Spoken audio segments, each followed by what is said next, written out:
Ladies and gentlemen, I have a treat for y'all today.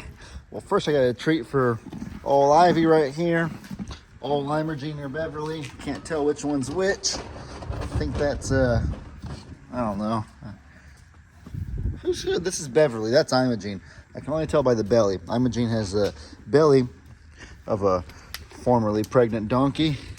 Beverly's is still pretty petite, kind of thin, but I got a treat for them, and then I got a treat for you guys. I got to give Donkey Dan a treat now because I've given everybody else 2 treats, but Donkey Dan's only gotten 1. So let's get Donkey Dan his treat first. Here you go, buddy. These little animal nuggets. And then I'm going to show y'all something that I haven't been able to do in a really, really long time that makes me so happy and excited. Now, this is the treat right here, you guys. What? LE in the BIGS pasture? This hasn't happened in ages. You're right, guys. It hasn't happened in ages.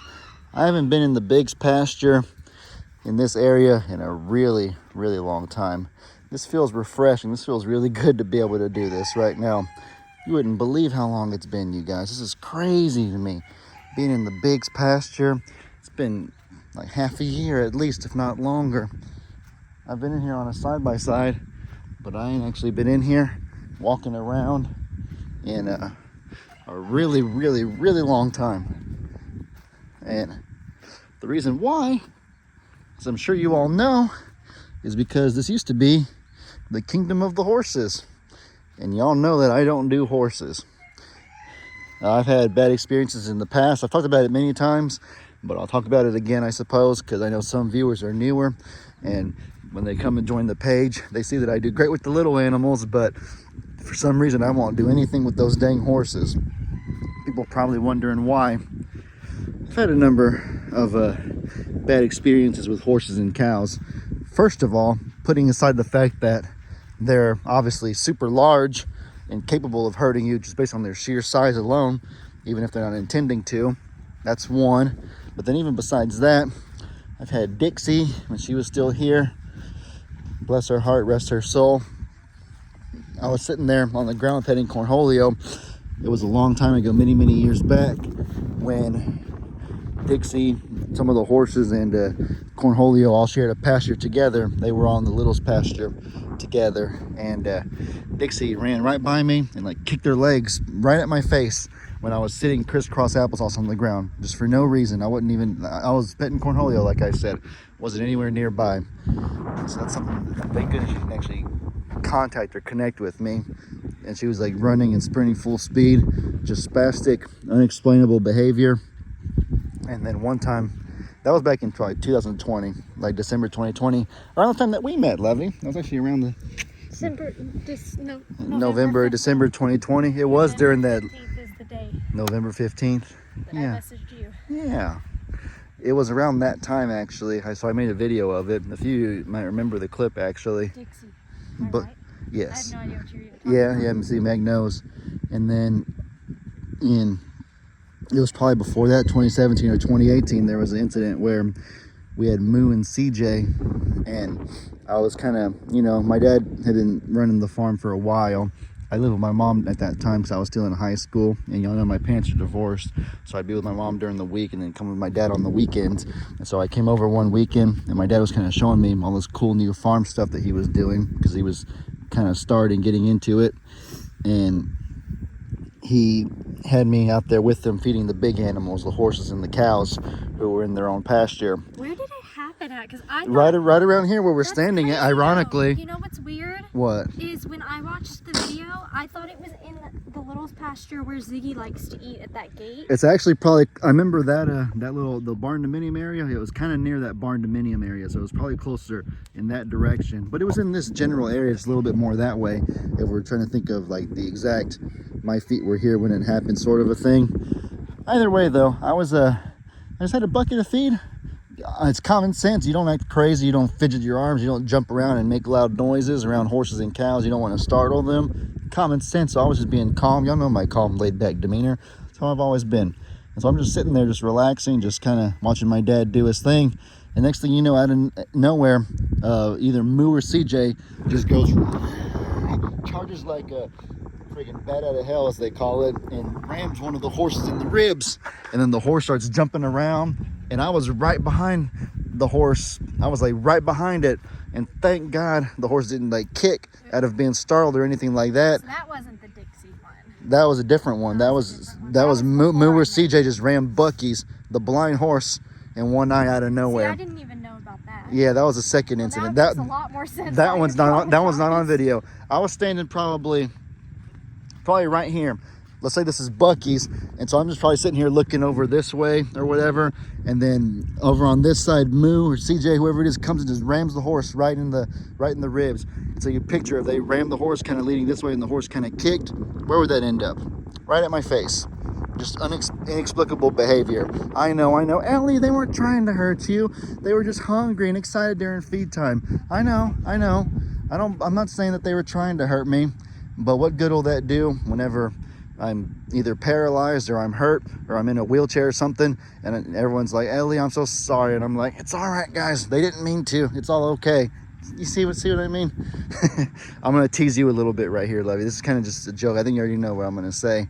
I remember that there's actually way too many ways I could be teasing you with this, because you could go down so many different No, I'm gonna talk about how peacock, horse, there'd be a few times where either, y'all know that in America pedestrians have the right of way. I'm not sure how it is in other countries, but here in America, see this right here. This is have the right of stop. way. This right here.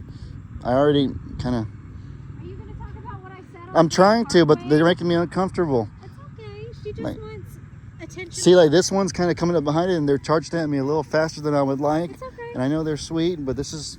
But Beverly likes to do this. She wants butt scratches. Okay. She's almost been trained to do this, so she's willingly going to put her butt to you, and she's not going to kick. All right, I'll let you handle the butt scratches then. You can handle this. Anyways, I was trying to tell my story. So, in America, pedestrians have the right of way. When you're crossing the street, the cars are supposed to stop and let the pedestrians cross. People on foot or bicycle riders, and then they'll just keep going after it's clear. Do not paint me to be a bad driver. No, you're not a bad driver. This is. Or that I have road rage, which. No, but I'm not saying any of that. You're incriminating yourself. You're making yourself look worse. I didn't say anything. No, because I'm thinking of what you could say. No. You're wild carding it. No. You're a wild card. And so sometimes if we're at a restaurant or we're somewhere and we're crossing the street, and Meg will kind of just, I'm not gonna say she just jumps out in the middle of cars that are driving by, but she will kind of like, she knows that pedestrians technically have the right of way, so she'll kind of go out there and she'll kind of just trust that the other cars will stop for her. And sometimes they're coming a little bit fast. Let me finish.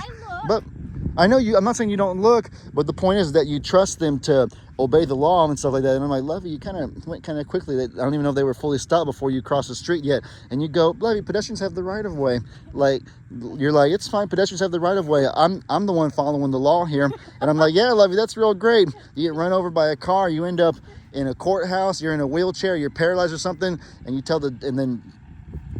you have all those injuries and stuff, and you're all beaten up, your life's changed forever, and you tell them, it's all right, I had the right of way. I'm like, what good will that do for you? Okay. That's exactly my point here, is the same thing. Should not be hauling butt, I almost cussed, through a parking lot.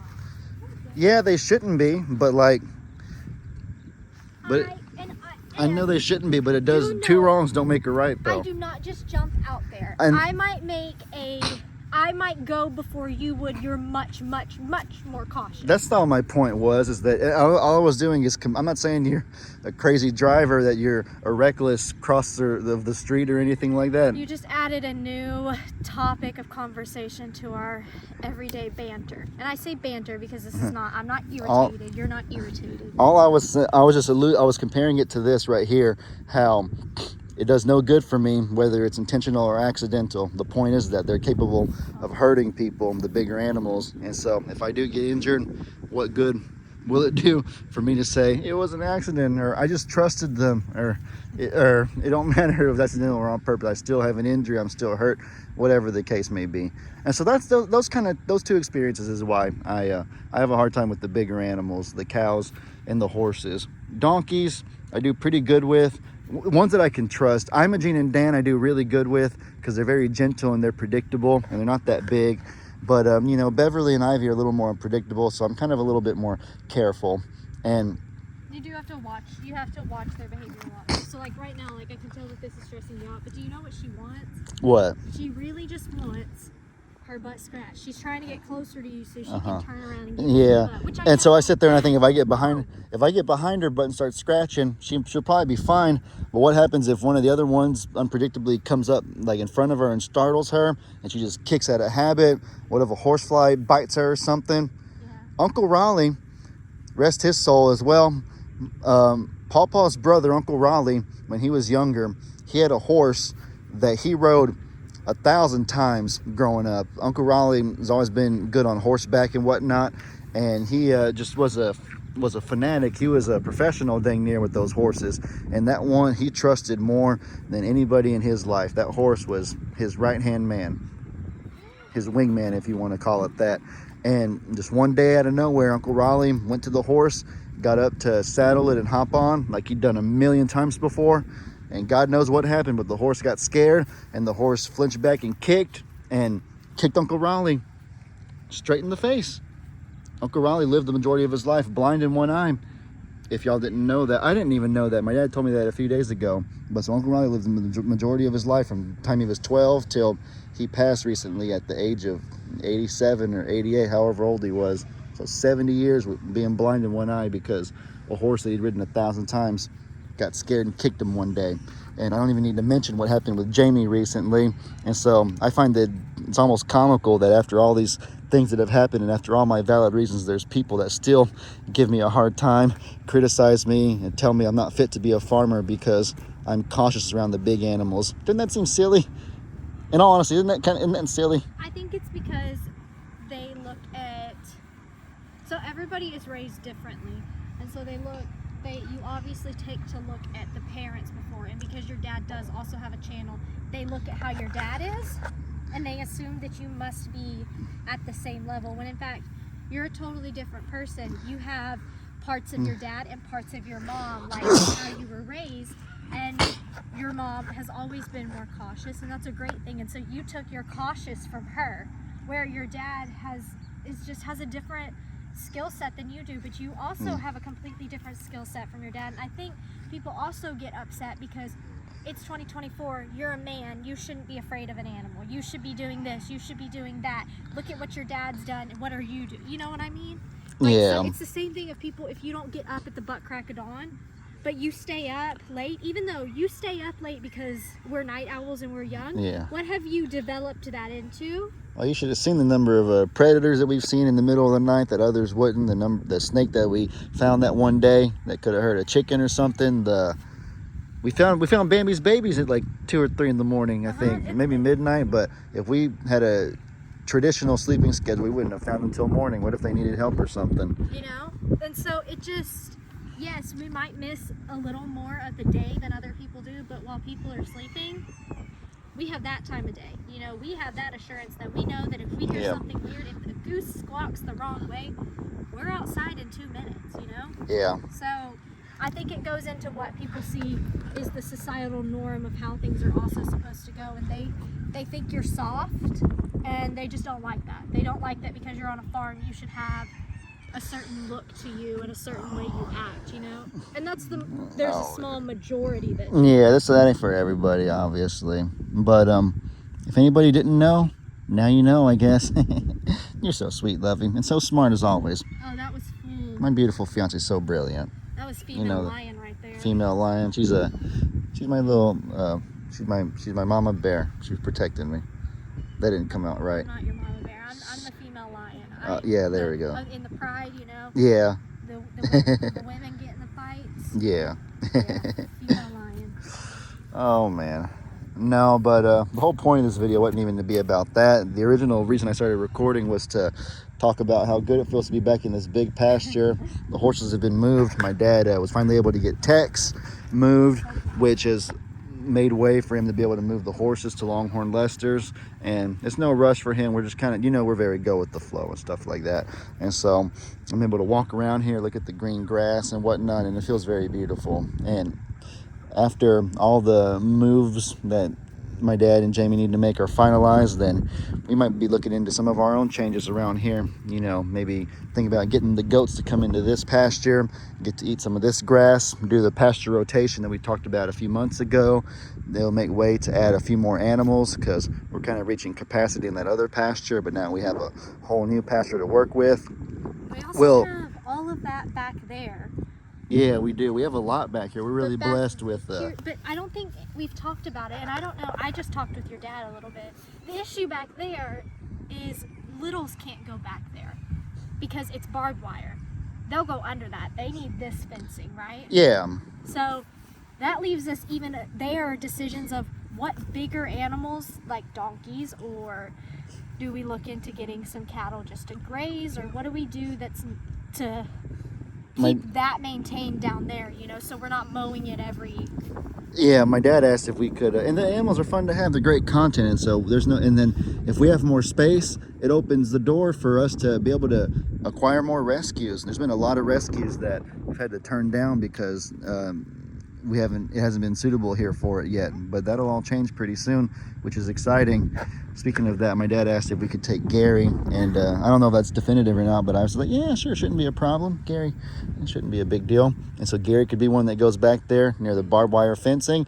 And the other thing is too, though, is that it's not everything is so definitive. Like obviously there's areas where the fencing is not covered very well at the bottom, so we'll fix that up. We'll get the fences patched to suit our needs when that time comes.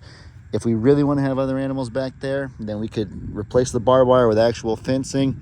It'd be expensive, but I'm sure we could do it, and we could have people help us. I'm not saying we have to do that, but we have the freedom and the options to do whatever we want to do. It's just, there's a lot that goes into it too, because you also have to think about how far does the water rise with floodplaning? So would it destroy fences? Is it worth it?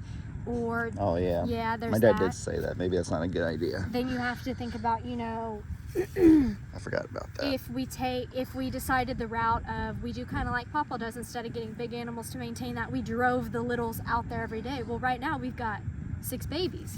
Is that really the smartest idea right now, to drive them out there like Papa does with 6 itty bitty babies? And that would be you sitting out there with them watching. So it's a lot. Boy, see that right there. I'm glad to see you got some kick in you, Dan. Just little things like that. It's lots of things to think of. Suppose I was there petting that cat and he got angry or something. You know what I mean? Steps on my open-toed shoes. You know. Probably shouldn't. That's true. But even stepped on a booted foot too. It's just, you know. I will say, Rita did step on my toe one time with a boot on.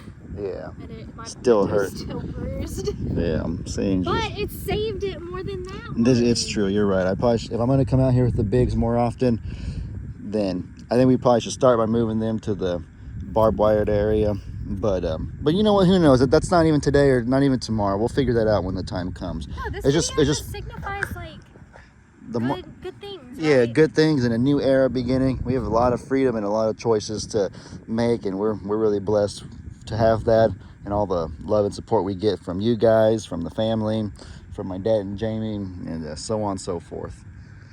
But I've been going 18 minutes, not to mention my little intro from earlier. Look at that. I'm proud of you. Welcome to the long video space.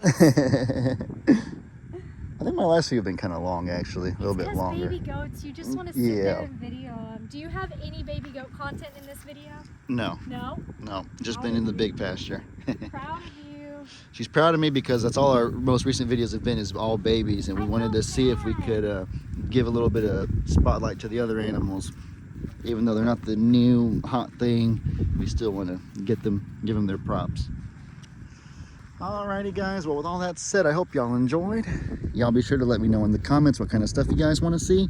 I hope you all have an incredibly blessed day. And as I always say, your boy Ellie out.